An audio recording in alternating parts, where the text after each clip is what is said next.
Auto sector की एक ऐसी कंपनी अपना आईपीओ लाने की तैयारी कर रही है जो बिना एक भी कार बनाए अरबों डॉलर की कंपनी बन गई। भारत में जब भी किसी ऑटो कंपनी का आईपीओ आता है लोग मान लेते हैं कि या तो कंपनी कार बनाती होगी या कार बेचती होगी, लेकिन इस बार की जो कहानी है वो बिल्कुल अलग है। कार देखो ने आईपीओ की तैयारी शुरू कर दी है। सबसे दिलचस्प बात यह है कि कार देखो खुद एक भी कार नहीं बनाती, ना ही वो लाखों कारें अपने पास खरीद कर स्टॉक में रखती है। फिर भी उसकी वैल्यू हजारों करोड़ रुपए है और दुनिया के टॉप निवेशकों ने इसमें निवेश भी किया है। अब सवाल ये है कि आखिर कार देखो ने ऐसा कौन सा बिजनेस मॉडल अपनाया जिसने उसे भारत की बड़ी ऑटो टेक कंपनियों में शामिल कर दिया। कार देखो का आईपीओ कितना बड़ा हो सकता है, कंपनी कैसे पैसे कमाती है, कार देखो कैसे एक वेबसाइट से शुरू होकर एक पूरा ऑटोमोबाइल इकोसिस्टम बन गई, और आखिर में कंपनी को अब आईपीओ लाने की ज़रूरत क्यों पड़ रही है। इस वीडियो में इसी पर करेंगे खास चर्चा। नमस्कार, मेरा नाम अविनाश है और आप देख रहे हैं मनी मंच। कार देखो ने आईपीओ के लिए कॉन्फिडेंशियल फाइलिंग का रास्ता चुना है। जब भी कोई कंपनी आईपीओ के लिए कॉन्फिडेंशियल फाइलिंग करती है, इसका मतलब ये होता है कि कंपनी शुरुआत में अपने सभी डॉक्यूमेंट पब्लिक नहीं करना चाहती या सार्वजनिक नहीं करना चाहती। पहले वो सेबी के साथ ड्राफ्ट साझा करती है, अगर मंजूरी मिल जाती है तब जाकर पूरी जानकारी लोगों के सामने आती है। इसका सबसे बड़ा फायदा ये होता है कि अगर बाजार की स्थिति थोड़ी बहुत ख़राब भी हो तो कंपनी बिना किसी चर्चा के अपने आईपीओ की टाइमिंग बदल सकती है। रिपोर्ट के मुताबिक कार देखो करीब 13,000 करोड़ रुपए के वैल्यूएशन पर आईपीओ लाने की तैयारी कर रही है। अगर ऐसा होता है तो भारत के बड़े आईपीओ स्टार्टअप में से ये भी एक होगा। अब तक इस कड़ी में पेटीएम का नाम सबसे ऊपर है। आपको याद होगा पेटीएम ने करीब 18,300 करोड़ रुपए आईपीओ के जरिए जुटाए थे। कार देखो अपने पैसे का इस्तेमाल बिजनेस को बढ़ाने, टेक्नोलॉजी को अपग्रेड करने, कुछ पुराने इन्वेस्टर्स को एग्जिट देने में कर सकती है। लेकिन असली सवाल वही है कि कंपनी जो एक महज वेबसाइट से शुरू हुई और कैसे 13,000 करोड़ रुपए के वैल्यूएशन पर पहुंच गई। तो इसके लिए हम थोड़ा पीछे चलते हैं। देखिए, साल था 2008, दिल्ली में ऑटो एक्सपो चल रहा था। जयपुर के दो लड़के जो पेशे से इंजीनियर थे और पहले सॉफ्टवेयर इंडस्ट्री में काम कर चुके थे, वो भी इस मजमे का हिस्सा थे। उन्होंने देखा कि लाखों लोग कारों के बारे में जानकारी पाने के लिए अलग अलग कंपनियों के स्टॉल के चक्कर काट रहे हैं। उस समय भारत में एक कॉमन मैन के लिए कार खरीदना कोई आसान काम नहीं था। अगर किसी को कार खरीदनी होती थी तो उसे कई अलग अलग शोरूम विजिट करने पड़ते थे। वहीं हर डीलर अलग अलग कीमत बताता था। कहीं फीचर्स की जानकारी सही मिलती थी, कहीं पर नहीं मिलती थी।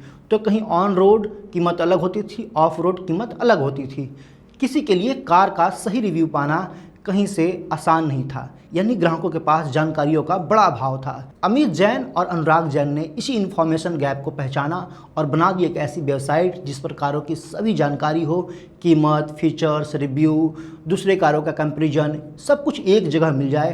तो एक ऐसा वेबसाइट दोनों भाइयों ने मिलकर तैयार किया। यहीं से कार देखो की शुरुआत हुई। ये यात्रा सही भी चल रही थी, लेकिन धीरे धीरे दोनों भाइयों को एक बात समझ आई कि सिर्फ कार की जानकारी ग्राहकों के लिए काफ़ी नहीं है।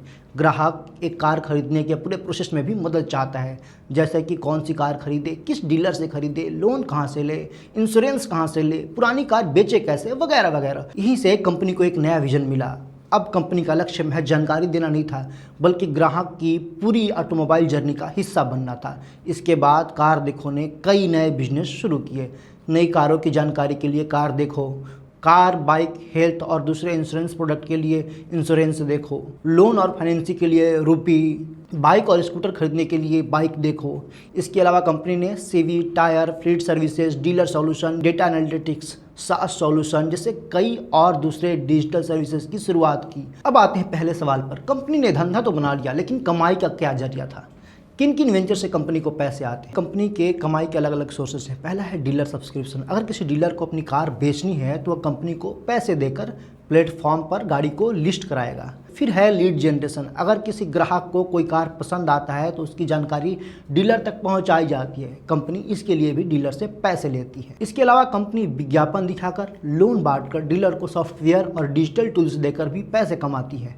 कंपनी ने अपनी जर्नी के दौरान समय समय पर खुद को अपग्रेड करने के लिए कई बदलाव भी किए। शुरुआत में कंपनी कई ऑपरेशन संभालती थी, लेकिन इसमें ज़्यादा निवेश लगता था, यानी धंधे से बड़ा फायदा नहीं होता था। लेकिन समय के साथ कंपनी ने इस मॉडल को बदला। कंपनी अपना पूरा फोकस अब एसेट लाइट मॉडल पर शिफ्ट कर चुकी है। एसेट लाइट मॉडल पर जब कंपनी ने शिफ्ट किया तो कंपनी को इसका फायदा भी मिला। कार देखो कि ग्रोथ में लगातार सुधार देखने को मिली। ज़रूरत पड़ने पर कंपनी ने कई फंडिंग राउंड में अरबों रुपए भी जुटाए और अपने साथ सॉफ्ट बैंक, लिपफ्रॉग, हिल हाउस कैपिटल जैसे दुनिया के बड़े इन्वेस्टर्स को जोड़ा। साथ ही कंपनी ने समय समय पर कई अधिग्रहण भी किए और कंपनी ने नई कंपनियों को खरीदकर अपने बिजनेस मॉडल को मजबूत भी किया। जैसा कि हमने आपको बताया कि समय समय पर कंपनी ने फंड रेजिंग की, तो एक नज़र इस पर भी डाल लेते हैं कि कंपनी ने कब कब फंड रेजिंग की और कितना पैसा उठाया। 2013 में कंपनी को शुरुआती फंडिंग मिली जो करीब $15 लाख की थी। 2015 में कंपनी ने करीब $50 मिलियन का फंड रेज किया। 2016 में कंपनी $16 लाख जुटाने में कामयाब रही। इस पैसे का इस्तेमाल कंपनी ने अपने ऑनलाइन ऑटोमोबाइल प्लेटफॉर्म को डेवलप करने में किया। वहीं 2018 में कंपनी को अपनी पहली सबसे बड़ी फंडिंग मिली जो करीब $181 मिलियन की थी। 2019 में कंपनी को $180 मिलियन की फंडिंग मिली। 2021 में यूनिकॉर्न बनने के बाद कंपनी ने अपनी रिकॉर्ड $250 मिलियन की बड़ी फंडिंग हासिल की। कंपनी ने 15 राउंड की फंड रेजिंग के बाद करीब $53 करोड़ जुटाए हैं। कंपनी ने अपनी आखिरी फंडिंग दिसंबर 2024 में ली है। अब एक बार ये भी समझ लेते हैं कि आखिर कंपनी के सामने कौन कौन सी बड़ी चुनौतियां हैं। देखिए, कार देखो का मुकाबला सीधे तौर पर online auto platform, car trade, कार24, स्पिनी और कई नई ऑटो स्टार्टअप से है। सेकेंड हैंड कार मार्केट में कार24, स्पिनी जैसी कंपनियों से टफ कंपटीशन मिल रहा है। ऑटो क्लासिफाइड बिजनेस में कार ट्रेड जैसी कंपनियां अपना मजबूत पकड़ बना चुकी हैं। बड़ी ऑटो कंपनियां भी अपने डिजिटल प्लेटफॉर्म को लगातार मजबूत कर रही हैं। कंपनी के लिए ग्राहकों के भरोसे को बनाए रखने के साथ साथ मुनाफा कमाना कोई आसान काम नहीं है। ऑटो सेक्टर में टेक्नोलॉजी काफ़ी तेज़ी से बदल रही है, ऐसे में खुद को अपग्रेड रखना भी एक बड़ी चुनौती है। वही कार देखो, अब कार लोन और फाइनेंसिंग में भी तेज़ी से ग्रो कर रही है। अगर ग्राहक को लोन चुकाने में दिक्कत आती है तो कंपनी के लिए ये जोखिम बढ़ सकता है। कंपनी की कमाई का एक हिस्सा विज्ञापन और डीलरशिप से आता है। अगर ऑटो कंपनियों के एडवर्टाइजमेंट खर्चे में कटौती होती है तो इसका सीधा असर कंपनी के रेवेन्यू पर पड़ेगा। फास्ट सर्विस से अपडेट रहने के लिए कंपनी को डेटा एनालिटिक्स और अपने डिजिटल टूल में लगातार निवेश करना होगा। निवेश के चलते बढ़ते खर्च को बैलेंस करना भी कंपनी के लिए एक बड़ी चुनौती है। आईपीओ के बाद ये चुनौती और बढ़ सकती है। अब आते हैं असली सवाल पर कि कंपनी को आईपीओ लाने की ज़रूरत क्यों पड़ी। देखिए, कार देखो आईपीओ से पैसे जुटाकर अपने कारोबार को और बढ़ाना चाहती है। फ्यूचर के लिए कुछ नए प्रोजेक्ट्स भी प्लान कर रही है। साथ ही कुछ निवेशकों को एग्जिट देने की भी कंपनी की योजना है और इसके लिए कंपनी को फंड की ज़रूरत है। इसके अलावा इन्वेस्टर्स को ऐसा लगता है कि कंपनी अब बड़ी हो चुकी है, ब्रांड मजबूत हो चुका है।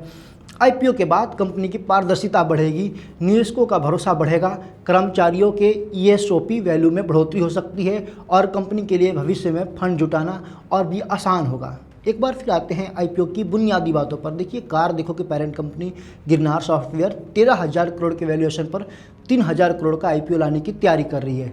रिपोर्ट के मुताबिक आईपीओ पूरी तरीके से ऑफर फॉर सेल होगा, यानी निवेशक अपनी हिस्सेदारी बेचकर पैसे जुटाएंगे।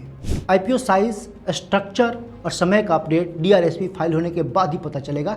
लेकिन कार देखो की कहानी सिर्फ आईपीओ स्टोरी नहीं है, ये भारत के स्टार्टअप इकोसिस्टम की भी कहानी है। इससे 4 बड़े सबक मिलते हैं। सबसे पहले, असली ग्राहक की दिक्कतों को पहचानिए। सिर्फ एक प्रोडक्ट मत बेचिए, ग्राहकों की पूरी जर्नी का हिस्सा बनिए। कारोबार में कमाई के कई सोर्स बनाइए, सिर्फ एक ही बिजनेस पर निर्भर मत रहिए। महज कंपनी नहीं, पूरा इकोसिस्टम बनाइए। अब देखने वाली बात यह होगी कि शेयर बाजार में उतरने के बाद कंपनी निवेशकों के भरोसे पर कितना खरा उतरती है, साथ ही आने वाले सालों में भारत के डिजिटल ऑटो बाजार को किस दिशा में लेकर जाती है।